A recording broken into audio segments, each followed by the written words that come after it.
This is Chris with Patriot Party News, and I'm here with Ian Trottier of Discussions of Truth. Tell us what your show is about, Ian. Thanks, Chris. Discussions of Truth started in 2016 after Miami Beach had been exposed to what is known as the Zika virus. That started basically from funding of Rockefeller scientists in the Uganda research laboratories in the 1940s. Now, the local controversy at the time, this is again the fall of 2016, the local controversy at the time, Chris, was a pesticide known as Naled. And this pesticide had been rejected by Ricky Rosselló as the shipments went to Puerto Rico. The World Health Organization had kind of shoved it down their throat. And he says, no, we're not going to take this pesticide. And the reason for that is because it's known as a neurotoxin out of Europe. The European Union had banned the use of it. Yet here we're getting it fed through Rick Scott and the CDC. We're being fed this stuff, and to a fairly benign coronavirus. So lo and behold, Chris, it's 2019, right? And so February, I suppose, of 2020, and we've got another coronavirus that comes ashore, and now it's this global kind of issue with the coronavirus. So that's why I started this, Chris, in 2016, because I was talking to somebody that invited me into the studio in Wynwood, small neighborhood in Miami, and this is, hey, you've got to share some of this information, because what I went down, Chris, was a road of banking corruption. And the key for your listeners, the key of this is a former Stanford Hoover fellow. His name is Anthony Sutton, and he was writing about the banking corruption through basically the last 120 years of Wall Street. For instance, to give you a snapshot, how Wall Street had financed the Bolshevik Revolution in the 1910s. And the Soviet Union? Yes, sir. That blows my mind. So how did you get into politics? Well, I guess basically at that point, as a Kitty was her name, says, hey, come down to the studio, talk about this stuff, expose what you're learning, because it's really captivating. At that point, it became a weekly kind of show. I would buy studio time from them, and every Wednesdays at 5 o'clock, I started doing my show. I began getting like this one guy, fascinating PhD from Yale. His name is Al McCoy, and he studies the opium trades in the Far East, the Golden Triangle. And he returns to his thesis project. He returns to New Haven, and he gets a knock on the door from the CIA. This is probably in the late 70s. He gets a knock on the door by the CIA. And the CIA says, hand over your manuscripts. He says, this is my own research. This is my PhD thesis. You're not touching this. He took him to court and he won. So these are the type of people I started getting to join the program. And Chris, to answer your question, at that point in time, I says, well, is there something I can do to make a bigger change than my show, which I was consistent on and I remain consistent on, but could I get a bigger presence in the community? So I ran for the Senate seat, District 27, I believe it is. I ran for the Senate seat, Florida State Senate. Put my name in the hat there, and that's how I got involved in politics. But I never gave a political spin for the show, Chris. I never took sides. I tried to stay neutral because to give you an example, I see corruption in both of the parties. And I says, as Americans, we shouldn't be aligning ourselves and dividing ourselves based off of who's in what party. We need to be uniting ourselves under the neutral ground of the United States Constitution. So you're an anti-tribalist, basically. I'm an anti-tribalist if there's corruption involved, if it's not transparent. We're very social creatures, so we definitely walk in tribes. All right. I mean, the United States marches to a different tune. It's changing now. It marches to a different tune than, say, the British do, right? Or let's say the Irish do. We all have our own different tubes, and I suppose though, because we identify it as tribes. But yeah, neither one of these major political parties, Chris, neither one of these political parties existed in 1776. All right, that's why. So after all this stuff that happened last year, that's why I call my channel Patriot Party News, because I was a Republican my whole life. My dad was, and I learned about it, but then I realized exactly what you're talking about. The bullshit and the corruption is on both sides. And they're like, I don't know how to fight it. Show. I don't have enough viewers to give a shit. So you do a lot of research, right? I do. Yeah. One thing that I think could help a lot of people is how do you actually perform that research? Yeah. So very simply put, if you follow the money, you will uncover and disclose so many hidden agendas. And I didn't think in 2016, my first show was done probably like January 4th, 2017. But I always say I've been around since 2016 because I began doing the work in 2016. But if you simply follow the money, you uncover so much of what is hidden. So let's pull back here a minute and let's say, okay, wait a second. So this guy named Sutton in 1972, he gives a speech in Miami Beach. And the speech he gives, he returns to Palo Alto, and they say, if you divulge that information again, we're gonna fire you. And he says, this is my research. Within a year, he ends up walking away. They try to censor him. Okay, a la people like Judy Mikovits, right? Who's an incredible wealth of knowledge. And of course, she was imprisoned, right? She was jailed for publishing her research, her own research. So in 72, he was talking, 1972 now, he was talking about how the Bush family was funding the Nazi regime. George Bush. Prescott Bush. Yeah, but George Bush family, that Bush family? Yes, those Bushes. The Texas loved They're not Bush from Texas, they're from Connecticut. Man. Yes. Okay, now you're blowing my mind because I didn't even know that. So how does one follow the money?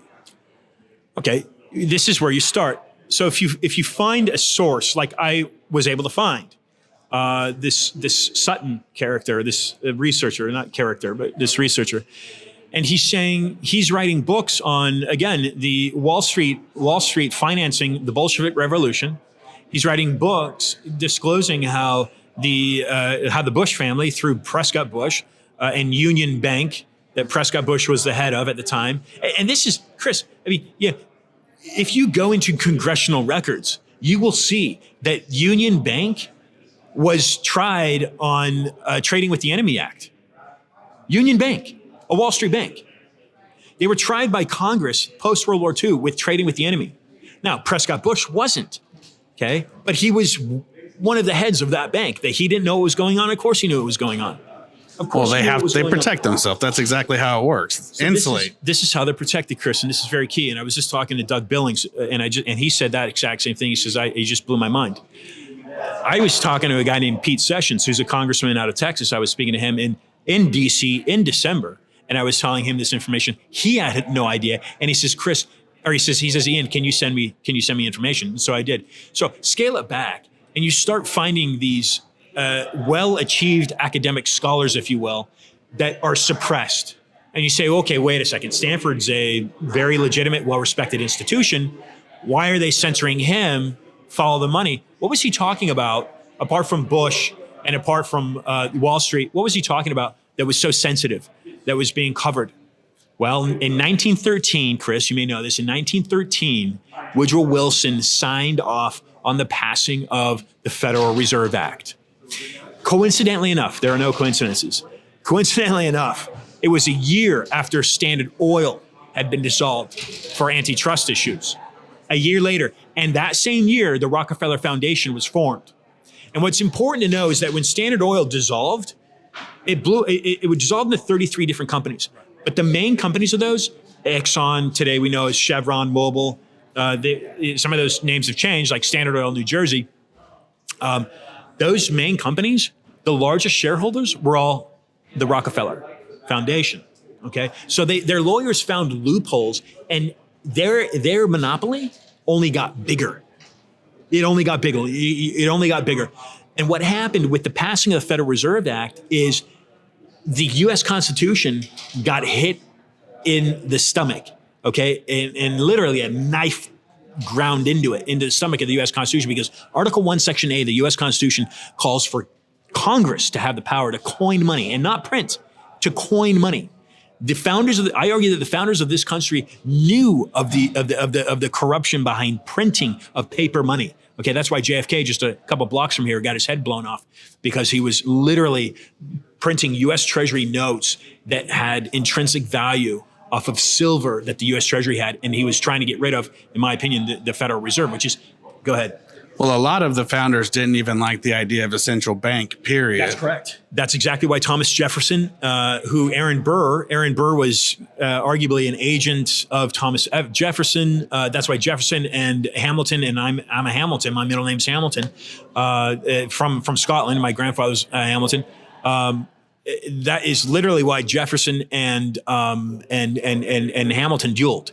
Now, it wasn't Jefferson that dueled because Aaron Burr obviously had shot Hamilton, but that's exactly right. He said, now, I'm going to tell you something else that'll blow your mind, and this is where people tend to disagree, and they become offended.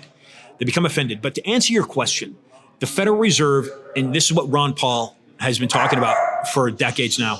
Ron Paul has been asking for a audit of the Federal Reserve Bank. The Federal Reserve Bank never gets audited. There are 12 banks that all feed into the New York-based bank, central bank, that all feed. I can get into that in a little bit, but the central bank never gets audited. How does it represent us and our government if we never audit it? Well, because it doesn't represent us. It represents the international bankers behind it. I was gonna get into something else, but I have lost that train. Well, I want to ask you a question about the Rockefellers. Do you think that they still run everything? Because a lot of people believe there's no doubt, absolutely no doubt. But what does that look like? I mean, how do they pull it off? They pull it off because they're like a monarchy. They have built themselves like a monarchy. And again, this is where people will get offended. They do get offended to me. I was just talking to a gentleman here. And he aligns himself with that, and I'm going to get into it. And I don't like to get into religion, but folks, you have no choice. You simply have no choice because once you start adding up the infrastructure of how the country was made, then you start to have to. You have no choice. You have no choice to start to go down some of these roads. So, for instance, Chris, the cornerstone of the foundation of the United States of America, the cornerstone, the principle, the cornerstone is what, in your view, Chris? Liberty. Liberty and personal freedom. From what? Liberty from what? From tyranny. Tyranny from what? Tyranny from what? Government overreach. Government overreach through what? I don't know. You're gonna have to. Okay. So I know I tried to put you on the spot like that. The founders of this country. George Washington is not a founder of the country. He's a founder of the corporation, really, the United States of America. He's the founder of the Constitution. He is the founder of the country as we know it. But the Articles of Confederation, the Continental documents had been formed previous to George Washington. The foundation of the country are the Pilgrims, right? That's why we celebrate Thanksgiving. So religious liberty is what you're Exactly. And a lot of people don't like to talk about religion, including myself, because it's a sensitive subject, and people tend to get it raises their blood pressure. That's for sure. They get offended, Chris. Yeah. They get offended. But here are the facts. Let's look at the facts. The Mayflower sailed from Dartmouth. It landed in Plymouth. And those were the Pilgrims. That was the foundation of the 13 colonies right there, religious freedom. And in fact, the Quakers, John Penn was frequently arguing against some of these religious liberties because what I was going to tell you is this, and this will strike you as very curious, but I'm also going to explain what listeners how they need to be viewing this right now. George Washington owned shares during the American Revolution. And this is all documented on my website, iantrottier.com, under the research tab. George Washington owned shares of the Bank of England during the American Revolution. Have you ever heard that before? No. That seems like a bad bet, especially if you know that they're going to lose. Well, or it seems like a really good bet if you're funding the bank. So the Bank of England was financing King George, but he's also financing, and this answers your Rockefeller question, he's also financing the revolutionaries. Or the Bank of England is financing both parties, something that Anthony Sutton talks about called the Hegelian dialectic, basically controlling both sides of a spectrum. You dominate that, and then whoever wins the battle, for instance, then you're victorious. Okay, so you fund both sides of a conflict, and that's why the Bank of England was funding both sides of that conflict because they were controlled, and still are today, they're controlled by the City of London. Now, what is the City of London? I don't know. The City of London is a private, independent, sovereign banking institution that controls the monarchy. I did know it's the financial capital of Europe, but I had no idea that they had that much influence.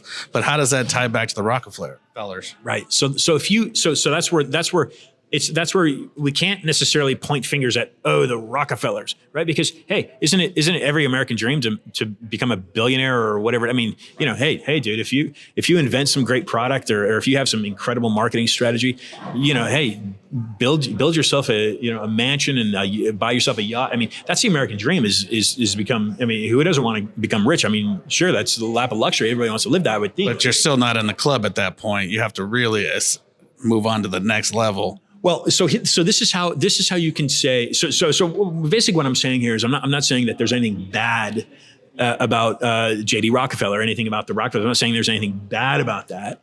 Now, how they may have made their money, they may have been bad. But the fact that I'm somewhat contradicting myself, but I can't say, oh, the Rockefellers are bad people. I can't say that. You can't necessarily say that. But you can say that yes, they have controlled mainstream media. They continue to control mainstream media, and they do it through their foundation. It's done through the Rockefeller Foundation. So then you can equate that to a monarchy and say, well, how is it that a monarchy stays in power year after year, after century after century? How does a monarchy stay in power?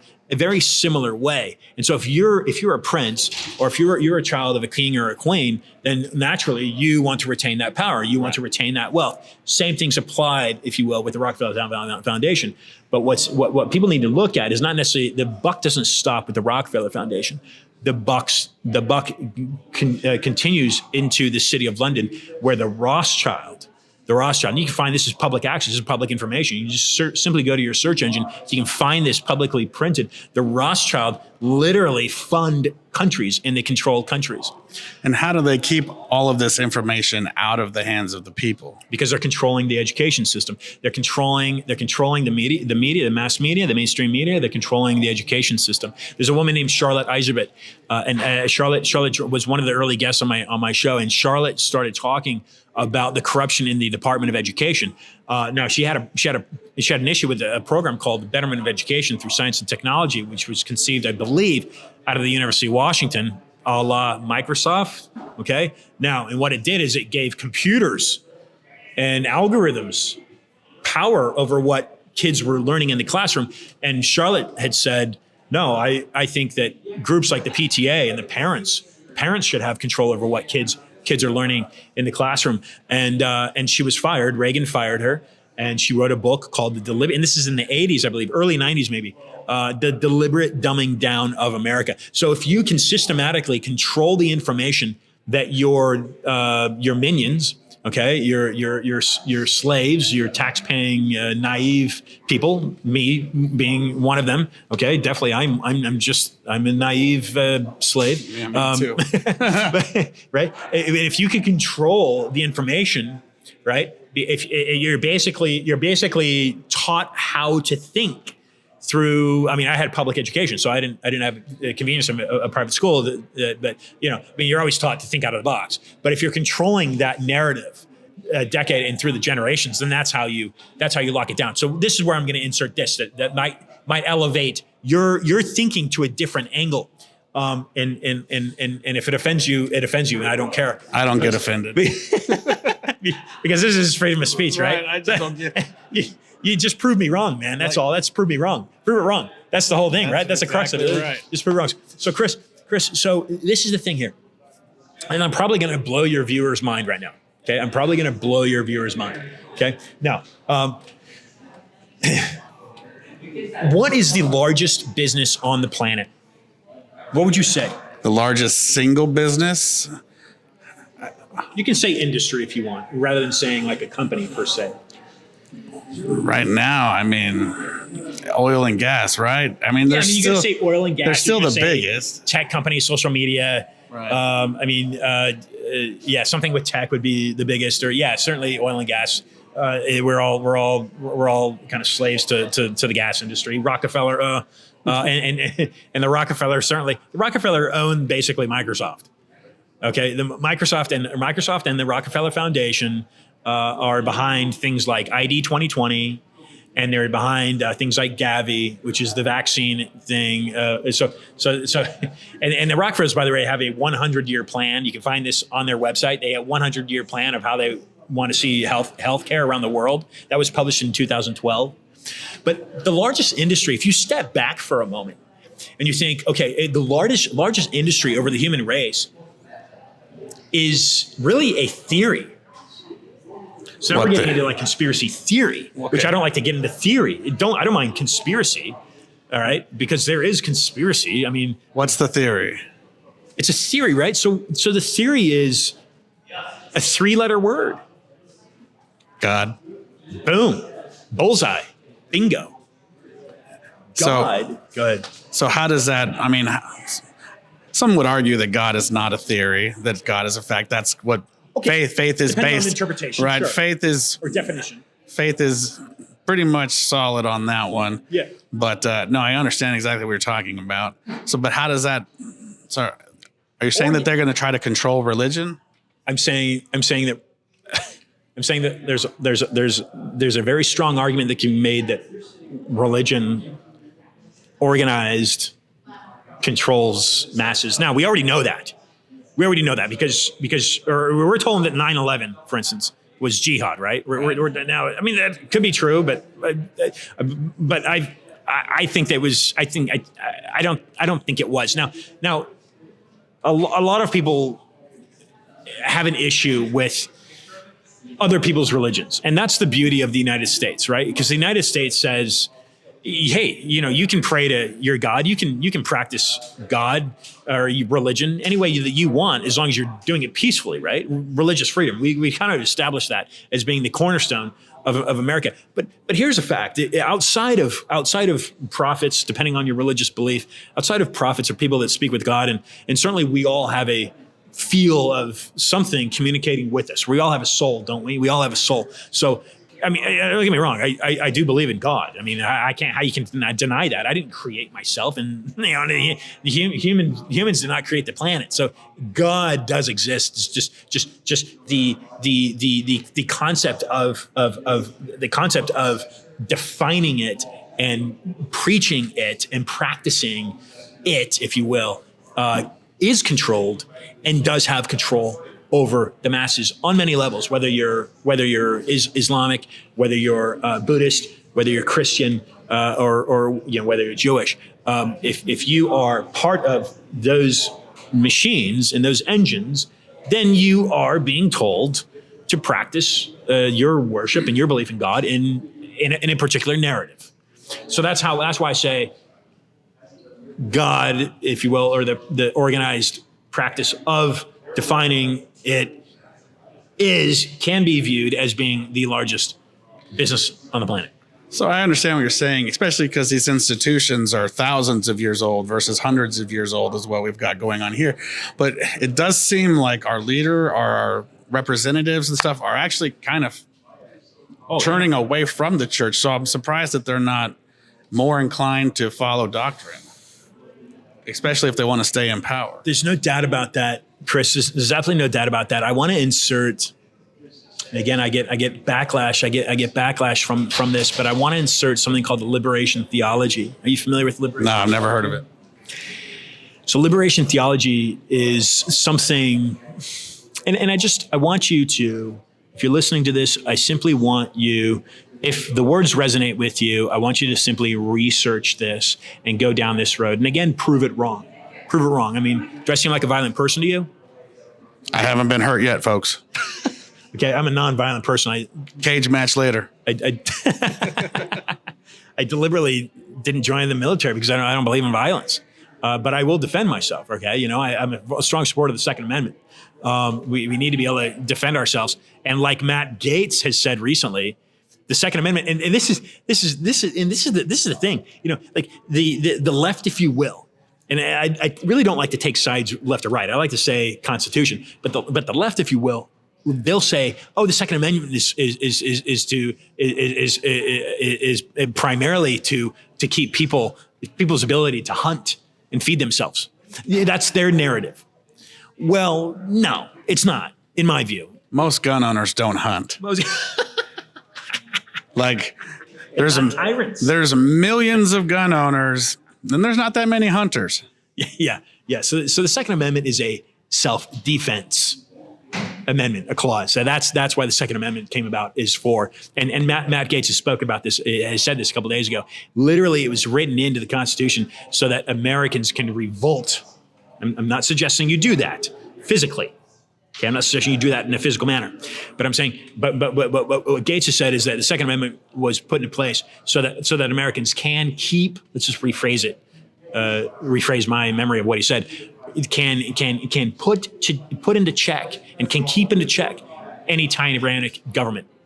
Well, I can't remember which one, but one of our founders said that the American people have the right of revolution, but if you lose, you're responsible for what happened, right? But if you win, then you've refreshed the tree of liberty with the blood of patriots. But I don't think anyone genuinely believes that the Second Amendment is about hunting. I think some people do, Chris. Some of these people literally do. The right of the people to keep. I get what you're saying, and I do support that. I think a lot of the gun rhetoric is just, it's malicious talk. Like, you know how PR works. They find a message. They're like, all right, we went through this focus group. This is what will work. We're going to go with this. No, you don't need an AR-15 to hunt. It's like, as a matter of fact, I do hunt with an AR-15 all the time. Anyway, sorry to get you off topic. No. So we will go back to the Rothschilds. Okay. What's the end goal? Like, so a lot of people believe that the end goal is like the dehumanization of the world and stuff. Like, have you read into any of that stuff? Yeah. I mean, Georgia Guidestones, I've never seen them physically, but they, through so many different sources, they definitely exist, and that information is written in stone. That there are these types of nefarious, if you will, agenda bullet points for people to implement. Hopefully it's not with any type of lifetime that we know of. But again, there's like Dr. Richard Bartlett, who's from Texas. He told me personally, one-on-one, that his research shows, and this is an average guy with just a good heart and just wants to be a doctor and not be, just wants to live a nice, easygoing life. That was my interpretation of him. And he says the research I'm doing, Ian, shows that there will be many casualties from these vaccines. That's what he told me. There will be like thousands of people. I don't know if you use the word thousands, but there will be many people that will fall victim to these vaccines. The end goal, in my view, is, again, I follow the money, and so I can't say that people are literally trying to commit genocide and kill off. And well, religiously, we know that that's a possibility, right? Because these religious fanatics, if you will, and that's why I'm saying America needs to fight for religious freedom, because once the religious freedom falls, then it's going to fall to somebody and one of these organizations. So a lot of people don't realize that in the U.S., this religious tolerance thing is fairly new, right? Like, we've had religious freedom, but the religious groups have always, like, the Catholics tried to keep the Protestants out, and like there was always the division. And now we're finally in a time where it's pretty cohesive. Yeah. The Baptists aren't trying to run the Catholics out of town and stuff. So if we can get over the right and the left divide and actually start talking to each other, I think we're in actually a pretty good place, right? Absolutely. Like, I think the coordination we can have with everybody, and if we can just stop listening to what's on the news making us hate each other all the time, because really... Right. Because we don't hate each other for the color of our skins, and we don't hate each other for our religious, now they're going to ask us to hate each other for our political views. I mean, what do you think about that? No, I think you're absolutely on target. I think you're absolutely on target, and that's really the downfall of what has happened with this pandemic. And I purposely said that And by the way, Kristi Noem purposely said on Hannity 2 days ago, she referred to the sitting president, President O'Biden. Okay, but I don't know if you heard that, but there's some. Oh, and by the way, Chris, there's a woman. She's a lieutenant governor out of Idaho, the state of Idaho. And there has been Mike Lindell was somehow got his credentials revoked from this governor's meeting in Tennessee. But while the Idaho governor, Bob Little, I think is his name, was in Tennessee, she signed an executive order back in Boise banning the mask. Banning mask mandates, yeah. It got overturned. That's crazy though. It's like women are leading the way because I mean. Goodness. Like stepping up, like, okay, boss is gone. Let's have some fun. And I completely support that. And then he came home. The smartest thing he could have done was just said, I really support your decision. Right. But he says no abuse of power and he sticks his foot into it. Look, if you follow the money, it seems to be very clear that a global currency is the main goal. Genocide and some of these other things, yes, possibly, but it's hard to get into that.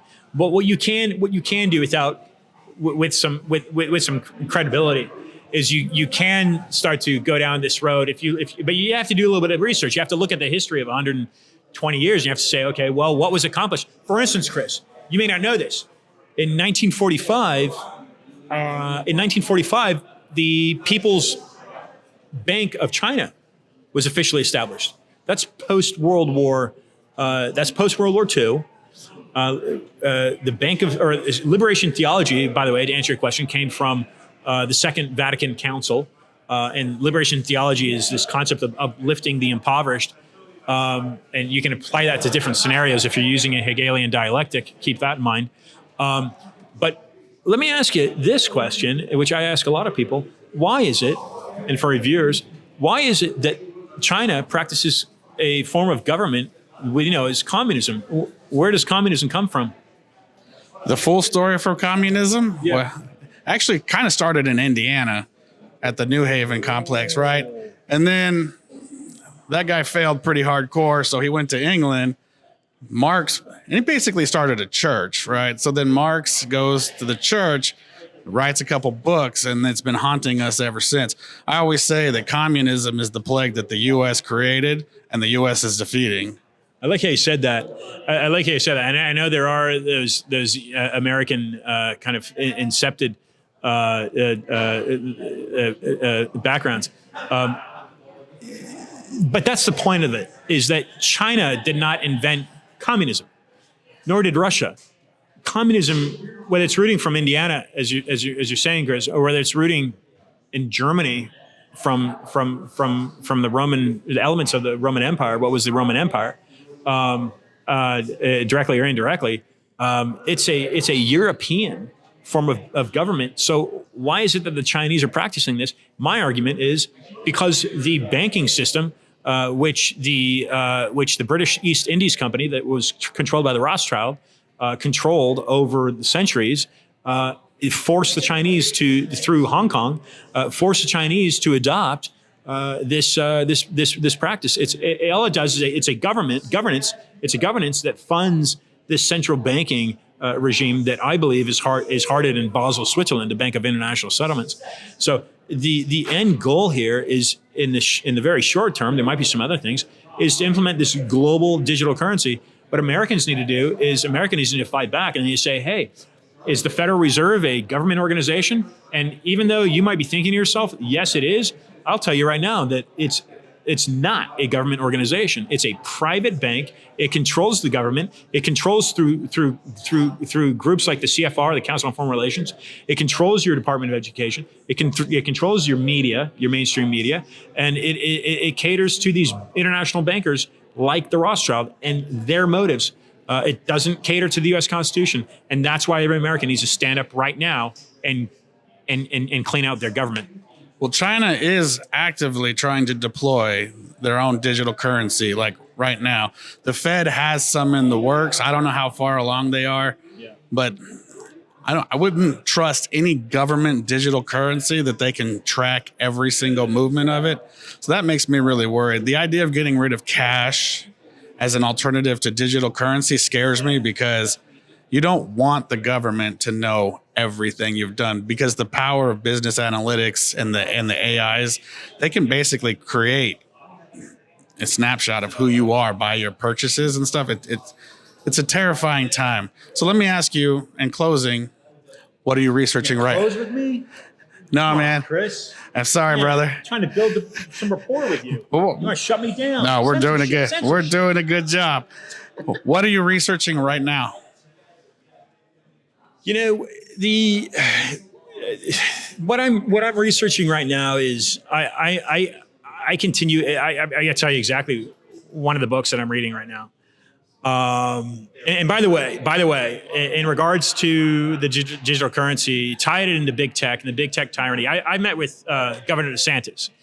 I've met with him now twice in 5 months, and I've worked with the Google whistleblower, who by the way, in October he ran this phrase by me, and I'm familiar with Northern California. Even though I'm in Miami, I'm actually a fourth generation Californian.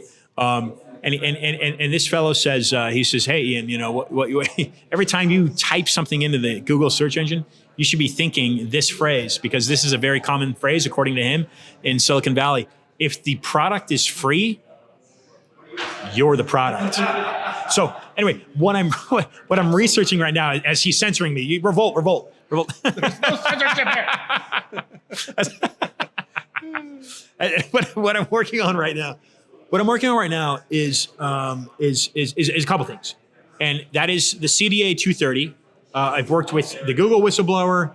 I'm not working with him intimately at the moment. I've worked with one of the Facebook whistleblowers, and now I'm working with a guy named Fyk, F-Y-K, that was deplatformed by Facebook, lost millions of followers. He's currently suing Facebook and DeSantis, who, like I said, I met him in Mar-a-Lago back in November, and then I met him in Miami 2 weeks ago. And both interactions I had with him, I ran the CDA 230 by him, and just I think 2 days ago, or 3 days ago, he put into legislation the ability for Floridians to sue big tech. Can you give us a rundown on the CDA 230? What is that? So the CDA 230, Section 230, as it was commonly referred to when Donald was in office, is a legislation written by Ron Wyden out of Oregon and a Representative Cox out of California, and basically it's 26 words, a very short sentence. I can't recite it, but basically what it does is it protects big tech in their effort to keep their platform clean, basically from things like pornography or vulgar language, that sorts of thing.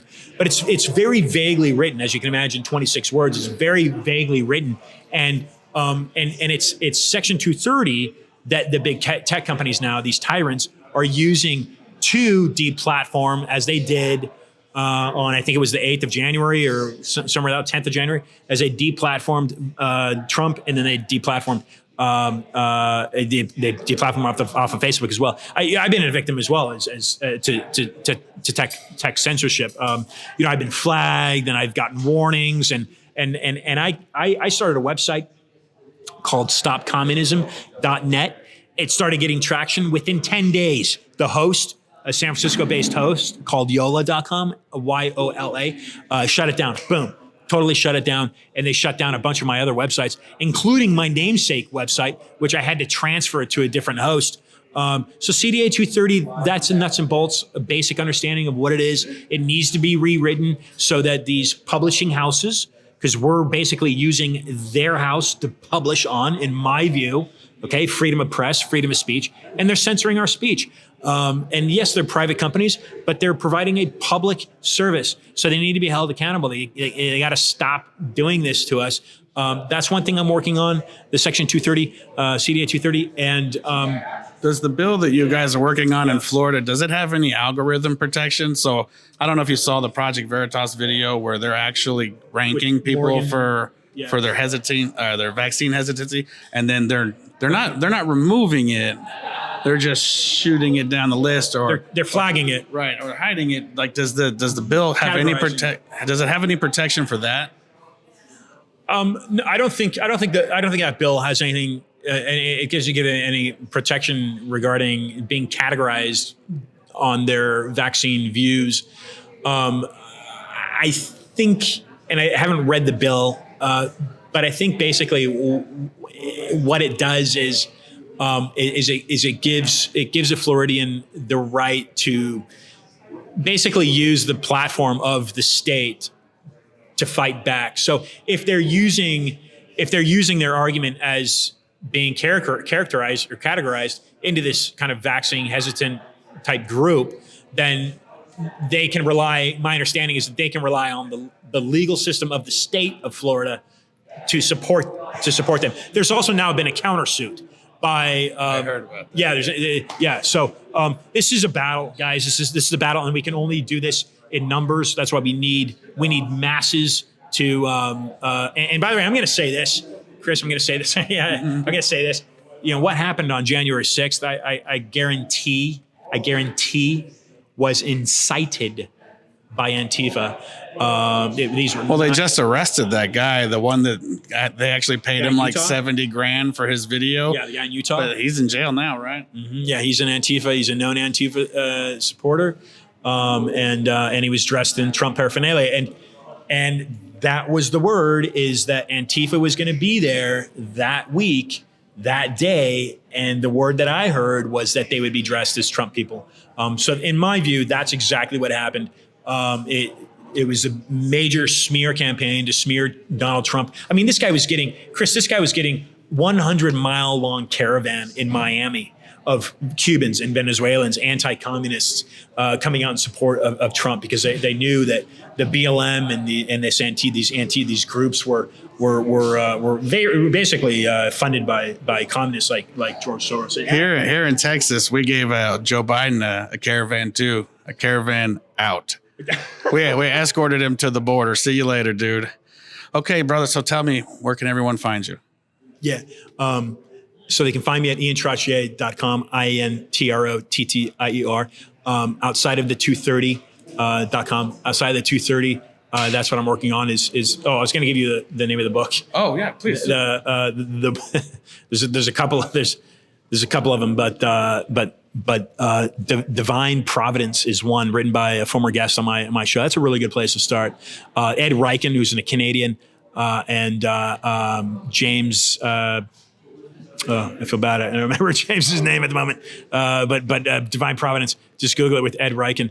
That's a really good place to start. So iantrottier.com, and then also Ian Trottier at Instagram, which I use right now quite regularly. I use Twitter once in a while, but I'm probably going to transfer away altogether. Are you on Gab? Gab, yes. Well, I think Telegram is a Gab service. It run off of Gab. So I do use Telegram quite a bit. And I don't use Gab particularly. You should. It's pretty dope. Is it? Okay. Yeah. Like,